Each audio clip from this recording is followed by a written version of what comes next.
Welcome to our educational video series for the 2023 football season as we enter into week one of the North Carolina high school football season. We'll be looking at plays from various games and taking a look at them to see how we can improve our officiating skills. As we look at each video and each play, keep in mind that we can only tell what the video tells us. We don't know the circumstances or situation in each individual game that is occurring on the field. We're only looking at the video for what it shows us. First, we're going to look at some plays regarding blocking below the waist. And this is from Rule 2, Section 17 states that the free blocking zone is a rectangular area extending laterally 4 yards either side of the spot of the snap and 3 yards behind each line of scrimmage. A player in the free blocking zone when any part of his body is in the zone at the snap. Blocking below the waist is permitted in the free blocking zone when the following conditions are met. All players involved in the blocking are on the line of scrimmage and in the zone of the snap. The contact is in the zone. The block is an immediate initial action following the snap. So in the first play, keep that rule 2 in mind of blocking below the waist. And we're going to take a look at this player right here who is a linebacker whose number 1 is not on the line of scrimmage and number 2 cannot block below the waist. But as you see, he comes up and goes below the waist on the lead blocker, blocking them below the waist. This is an illegal block below the waist by the defensive player because 2 reasons. 1, he's not in the line of scrimmage at the snap, and 2, it is not immediate. This is a delayed block. We need to get this because this is a safety foul that can lead to injuries of players, specifically their knees and legs. It is also a foul that if any official on the field sees this, they need to flag this so we can get this as a safety foul and get it corrected immediately. Let's keep an eye out for these, especially the wing officials. Our second play involves a kickoff, so we should already know that on a kickoff, we cannot have any blocking below the waist by any player because they cannot meet the criteria. But right here, keep an eye inside the circle. And this is a great job by the umpire here, staying focused on this on a kickoff. It tells me that he's watching his area and not looking elsewhere at the ball. As you can see, the blocker goes down below and blocks below the waist, and our umpire catches it and flags it appropriately. This is a great job on this play of keeping an eye on this. Next play, we're going to take a look at a punt play, and we're just to see how challenging it is on punt plays and why it's so important for officials to focus in their area, look for matchups, and look for potential fouls. And we can see right here, the first thing we're looking at is this blocker, this defensive player, not real clear, but it looks like he's pushing underneath his face mask and pushing him back, which gains a severe advantage. We've got to keep an eye out for this. This is illegal use of the hands if we deem it so. It's not real clear on this play, but it does look like he's pushing that. The second part of the play here, for the second potential foul, is as we look at those two in the gold circle, is that a takedown? Is that enough to constitute a hold? Is that a hold? Does that prevent that player from getting upfield? So we have to look at that and rule on that.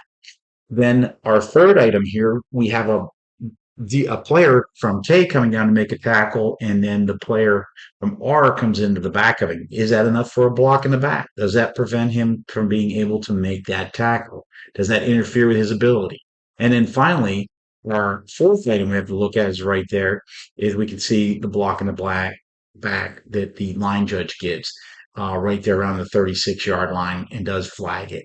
So there's a lot to look at and a lot of areas to cover that we have to keep our eyes peeled over. Next play here, we have a kickoff, and towards the end of the play, after the runner is tackled and down, we have what you could flag as either a blindside block, block in the back, or even a late hit unnecessary. And this is the kind of plays that we need to have the officials. You can see it inside the gold circle. Officials need to be focused in their area, looking off ball, looking for this type of thing, either late or illegal action, and looking for the potential matchups where players are coming together off the ball and not watching the ball so we can appropriately flag this and keep this from growing into something more, potentially more during the game. It will help game management. Our next play will demonstrate how important it is that we become great dead ball officials, that we do a great job of officiating when the play is over. Because remember, the players may not have stopped playing even though we've sounded our whistles. And right here, we're going to see this player push his opponent after the play is over, after the runner's down and comes in late, pushes the player down. This can lead to problems later on in the game. Things can escalate. So we need to clean this up. We need to catch this, and we need to appropriately penalize it so we can prevent it from things escalating later in the game, and then we have problems. So let's keep an eye out. Let's continue to be great dead ball officials. In our next couple of videos or plays, we're going to take a closer look at pass interference because we've got some real good video on some pass interference or non-pass interference situations, which we normally don't get because the camera doesn't show them in the huddle. So we're going to take this opportunity to look at it closer. First, let's take a look at Rule 7.5, pass interference.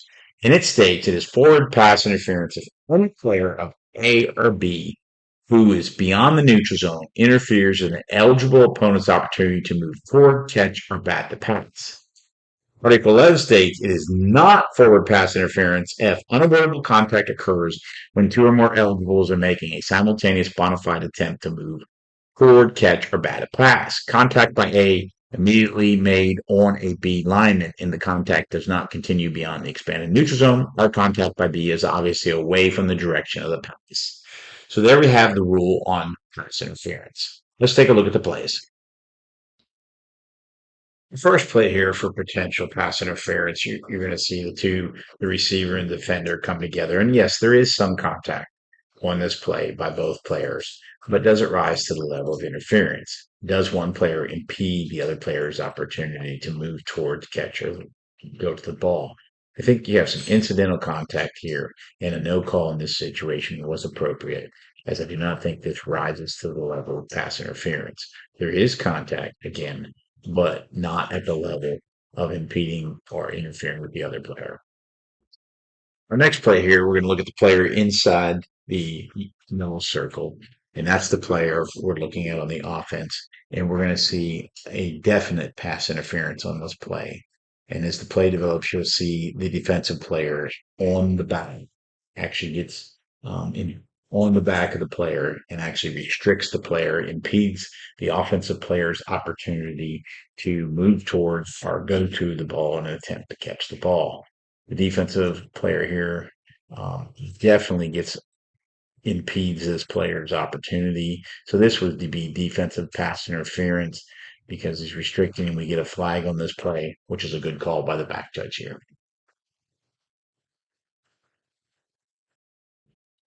In our next play here, we're going to look at the possibility of defensive pass interference. And we're going to look at specifically the two players that are inside the yellow circle. And on this pass play, we see the receiver going downfield when the defensive player puts his hands up.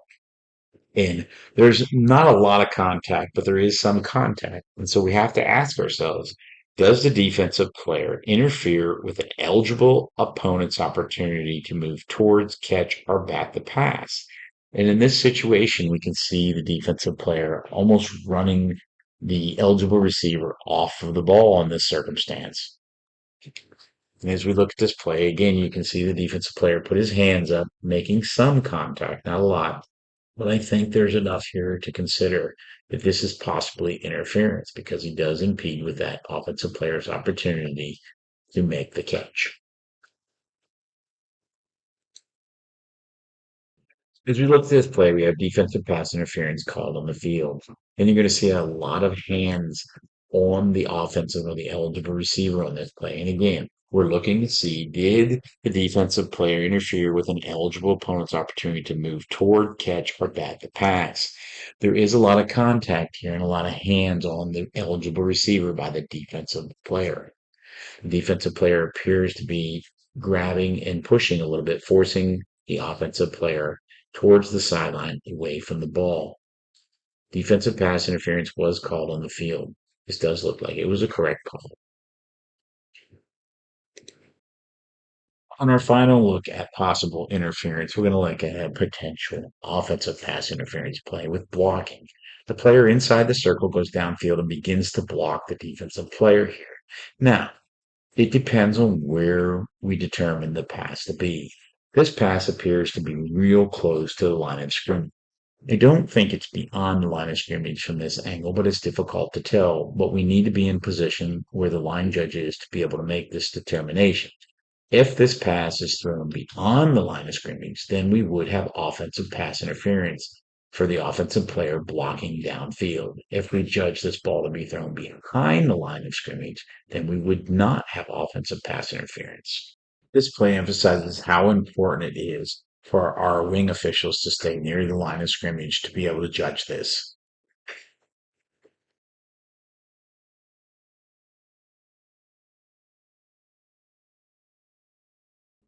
Next couple of plays, we're going to look at how important it is that we stay with the play and continue to officiate even after the play is over. Dead ball officiating. As we can see here, we look at the two players inside the circle.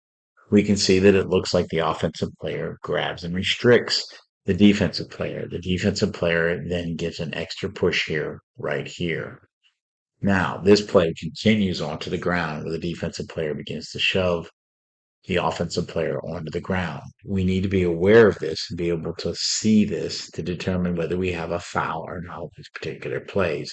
Even though this happens potentially after the play is over, we still need to be able to see it and determine, does it constitute a foul? Final play we're going to take a look at here is basically an unnecessary roughness. So we're going to see a defensive player come around this side of the field and go into the backfield where he is blocked by an offensive lineman. The block right here by the arrow, the block by the offensive lineman is legal as he blocks him and pushes him down. But then he goes and jumps on top of him or drives him into the ground. That part is unnecessary roughness, and that needs to be flagged. This play is flagged in this particular game, and this is a good job by catching this and staying with the play away from the ball. As you can see here, this is unnecessary and not needed in the game and needs to be addressed.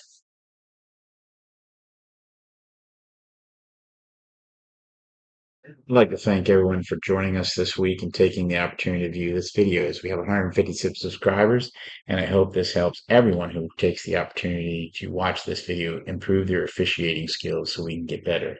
If you have certain plays of interest you would like to see or provide to this video, please feel free to share them with me. I'd be glad to have your plays and take a look at them and include them in this video to help officials get better. Thank you very much, and until next week, have a great week.